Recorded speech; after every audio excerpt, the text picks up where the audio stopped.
Hello everyone, welcome to the channel Commerce Hub.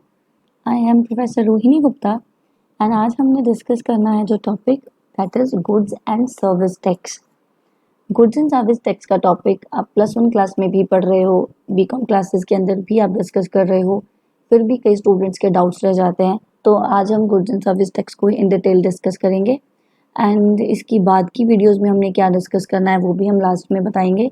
तो goods and service tax की videos आपकी यहाँ से स्टार्ट होती है। गुड्स एंड सर्विस टैक्स जिसे हम जीएसटी के नाम से डालते हैं। जीएसटी एक इनडायरेक्ट टैक्स है जो कि पूरे नेशन में लगाया गया है ताकि पूरे देश की मार्केट एक हो सके। अब इसका मतलब क्या है? जीएसटी आने से पहले स्टेट गवर्नमेंट्स अपनी अपनी स्टेट्स में टैक्स लागू करती थी। पंजाब की गवर्नमेंट पंजाब पे टैक्स लगाएगी, हरियाणा की गवर्नमेंट हरियाणा पे टैक्स लगाएगी, राजस्थान की गवर्नमेंट राजस्थान पे टैक्स लगाएगी। ऐसे ही हर एक स्टेट अपने अपने स्टेट में टैक्स लगाए। तो अगर स्टेट गवर्नमेंट्स अपने अपने टैक्स लगा रही हैं तो किसी का टैक्स ज़्यादा होगा, किसी का टैक्स कम होगा। तो होता क्या है, एक ही कंट्री में रहने के बावजूद कंट्री के सिटीजन्स अलग अलग टैक्स पे कर रहे हैं। जो पंजाब में रहता है वो हो सकता है ज़्यादा टैक्स पे कर रहा हरियाणा की गवर्नमेंट हो सकता है कम टैक्स लगा रही है तो हरियाणा वाला कम टैक्स पे कर रहा है।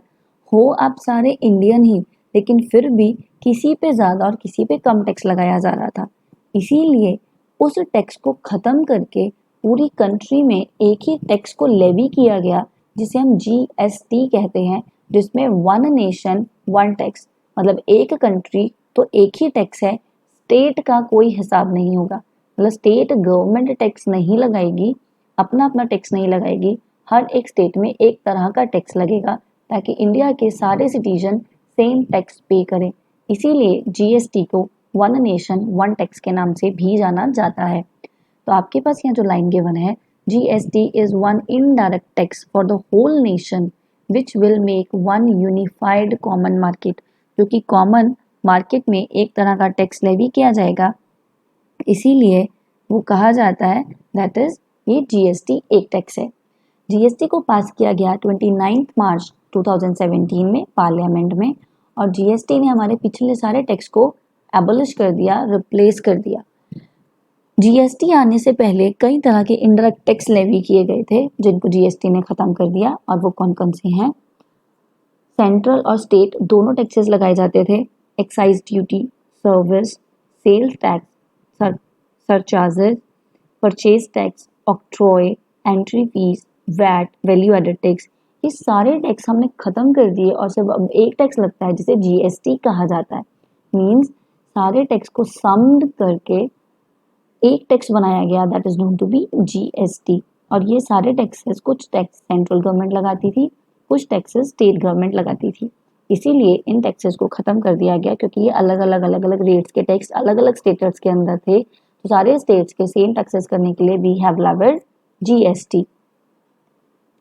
Now goods and service tax है क्या? गुड्स एंड सर्विस टैक्स ना ही किसी चीज़ की मैन्युफैक्चरिंग पे लगता है, जैसे एक्साइज है वो मैन्युफैक्चरिंग पे लगाया जाता था। तो अब जो जीएसटी आपका लगता है that is on supply of goods and services. It is a value added tax levied on supply of goods and services. Means supply of goods and services, जहाँ आप goods की supply करोगे, goods की supply करोगे means आपने जहाँ भी goods को supply करना है, आप बेच रहे हो, परचेज कर रहे हो, आप कुछ भी कर रहे हो, ट्रांसफ़र भी कर रहे हो, तो भी गुड्स की ट्रांसफ़र के ऊपर भी वो टैक्स लगेगा। मीन्स सिर्फ सप्लाई पे, सेल परचेज यहाँ वर्ड यूज़ नहीं किया गया, it is on supply of goods and services, उस पर टैक्स लेवी किया जाएगा। और हर एक स्टेज ऑफ प्रोडक्शन पे लेवी होगा। अब स्टेज ऑफ प्रोडक्शन का मतलब क्या है? For example, suppose I am a farmer और मैंने वीट प्रोड्यूस किया। जब मैंने वीट प्रोड्यूस करके उसे आगे किसी को सप्लाई किया तो वहाँ मैंने जीएसटी पे किया टू गवर्नमेंट। तो जो वीट पे जीएसटी पे किया वो मेरा हो गया टोटल जीएसटी ओवर वीट। अब अगर वो वीट एक फ्लोर मेकिंग मतलब आटा बनाने वाली कंपनी परचेज करती है तो फिर वो आटा बनाएगी, आटा बना के जब वो मार्केट में सेल करेंगे, वो फ्लोर को सेल करेंगे तो वो फिर जीएसटी पे करेंगे। तो वीट एंड देन फ्लोर। अब अगर वो आटा किसी केक इंडस्ट्री ने परचेज किया तो वो भी जीएसटी पे करेगी। Means every level of production पे आप जीएसटी पे करते हो, उसका इनपुट टैक्स हमें क्रेडिट मिलता है। इनपुट टैक्स क्रेडिट का मतलब क्या है, जो व्हीट पे आपने इन जीएसटी पे किया था और जो आप फ्लोर पे कर रहे हो वो दोनों माइनस हो जाएंगे। मीन्स आप जितना जीएसटी पहले पे कर चुके हो व्हीट पे, उसका आपको एग्जम्पशन मिल जाती है, आप सिर्फ एक बढ़ा हुआ जीएसटी पे करते हो। अब फ्लोर पे जो जीएसटी पे हो चुका है और केक पे जो जीएसटी बनेगा, दोनों को माइनस करके आप आगे जीएसटी पे करोगे। मीन्स आप टैक्स दो दो बार पे नहीं करते, एक बार जो टैक्स पे हम कर चुके हैं उसकी हमें एग्जम्पशन मिल जाती है। फॉर एग्जाम्पल, अगर मैंने व्हीट पे 10 रुपीज़ का जीएसटी पे किया था और फ्लोर पे मेरा 15 का जीएसटी बनता है, तो 15 माइनस 10 मीन्स सिर्फ 5 का जीएसटी फ्लोर पे किया जाएगा। अब 15 का जीएसटी फ्लोर पे था। अब अगर केक पे आपका जीएसटी बनता है 25, तो 25 माइनस 15 सिर्फ 10 का जीएसटी आगे पे होगा, जिसे कहते हैं इनपुट टैक्स क्रेडिट, जिसे हम आने वाली स्लाइड्स में समझते जाएंगे। अभी आपने सिर्फ इतना समझना है कि हर एक स्टेज पे जीएसटी लगता है और इनपुट टैक्स क्रेडिट के साथ। इनपुट टैक्स क्रेडिट मतलब जब पिछला हम माइनस कर लेते हैं तो उसे इनपुट टैक्स क्रेडिट कहा जाता है। एडमिनिस्ट्रेशन, जीएसटी कौन लेवी करेगा, किसे मिलेगा और कैसे लेवी किया जाएगा। जीएसटी सेंट्रल और स्टेट दोनों गवर्नमेंट्स मिलके लेवी करती हैं और हम लेवी करते हैं गुड्स एंड सर्विसेज के साथ, मतलब सामान पे भी और सर्विसेज पे भी। जीएसटी 3 स्टेजेस पे, मतलब 3 तरह से लेवी होता है। एक सीजीएसटी, एसजीएसटी। सीजीएसटी जो सेंट्रल गवर्नमेंट, एसजीएसटी जो स्टेट गवर्नमेंट लेवी करती है। Integrated goods and service tax, this is a different, जिसमें ना सेंटर ना स्टेट, ये पूरा का पूरा सेंटर का होता है। This is IGST, integrated goods and service tax. GST, अब ये लेवी कैसे होता है, इसका मॉडल क्या है, intra state and interstate. Intra state, अगर गुड्स सप्लाई होते हैं एक ही स्टेट में, मीन्स पंजाब में ही बने और पंजाब में ही सप्लाई हुए, पंजाब में, इंट्रा स्टेट उसे कहा जाता है इंट्रा स्टेट। जब भी इंट्रा स्टेट सेल, परचेज या सप्लाई होगी तो जो जीएसटी लगेगा वो सीजीएसटी और एसजीएसटी चार्ज होगा। मीन्स सेंट्रल का और स्टेट दोनों मिलके इंट्रा स्टेट जीएसटी चार्ज करती हैं। दोबारा से सुन लो, जो आपकी सेल परचेज एक ही स्टेट के अंदर हो उस पे हम सीजीएसटी और एसजीएसटी चार्ज करते हैं। अगर स्टेट से बाहर, मतलब जहाँ 2 स्टेट्स का काम आ गया, पंजाब में सामान बनाया गया और आपने हरियाणा में सेल किया, वो इंटर स्टेट है। मतलब एक स्टेट से बाहर जाके जब आप अपनी ट्रांजेक्शन करते हो उस पर जो जीएसटी चार्ज होगा इट विल बी आईजीएसटी, वहाँ आईजीएसटी चार्ज होता है। तो अगर एक ही स्टेट के अंदर है तो सीजीएसटी एंड एसजीएसटी, अगर स्टेट से बाहर है तो आईजीएसटी। अब हम एक एक करके इनको डिस्कस करेंगे। सीजीएसटी क्या है? सीजीएसटी वो टैक्स जो कि इंट्रा स्टेट सेल पे लागू किया जाता है, गुड्स और सर्विसेज पे, और जो सेंट्रल गवर्नमेंट लागू करती है। एसजीएसटी भी इंट्रा स्टेट पे लागू होता है लेकिन वो स्टेट गवर्नमेंट लागू करती है, क्योंकि वो एसजीएसटी है, state government goods and service tax है। सीजीएसटी सेंट्रल गवर्नमेंट का गुड्स एंड सर्विस टैक्स है, central goods and service tax, state goods and service tax.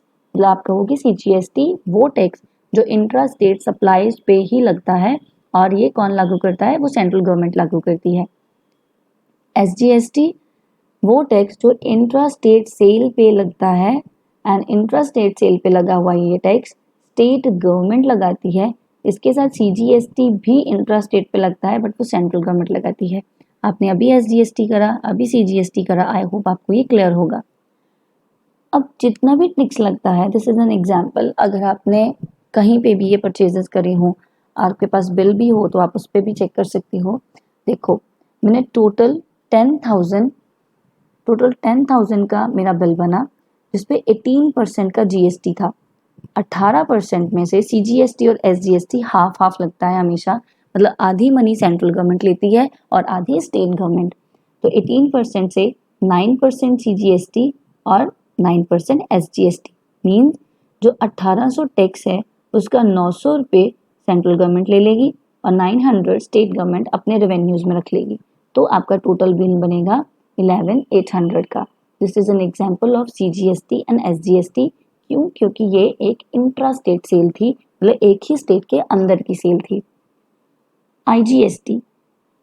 IGST जो लागू किया जाता है इंटर स्टेट सप्लाईज के ऊपर, inter state supplies of goods and services. और IGST लागू कौन करता है? वो भी सेंट्रल गवर्नमेंट ही लागू करती है। आप यहाँ चेक कर सकते हो, IGST is a tax levied on interstate supplies of goods and services and will be governed by the IGST Act। IGST के लिए एक अलग एक्ट, एक कानून बनाया गया है। It will be applicable on supply of goods and services in both case of import to India and export from India। IGST import और export में भी लगाया जाता है, बट export में जीरो रेटेड है। क्यों? क्योंकि हम एक्सपोर्ट को प्रमोट करना चाहते हैं। और IGST स्टेट और सेंट्रल दोनों आपस में शेयर करती हैं। मीन्स अब इसके पैसे कौन रखेगा IGST के? क्योंकि दो ही गवर्नमेंट है, या सेंट्रल या स्टेट गवर्नमेंट, तो IGST दोनों गवर्नमेंट आपस में ही रखती हैं, central and state government. Example, this is total 1 lakh, GST 18%। अब क्योंकि इंटर स्टेट सेल थी तो IGST लगेगा 18%, वो 18,000 का आपका बिल बन गया। अभी IGST कितना शेयर किया जाएगा सेंट्रल और स्टेट गवर्नमेंट में, ये डिपेंड करता है सेटलमेंट के ऊपर, जो हम अपनी आने वाली वीडियोस में डिस्कस करेंगे, जिसे सेटिंग ऑफ GST भी कहा जाएगा या शेयरिंग ऑफ GST कहा जाएगा।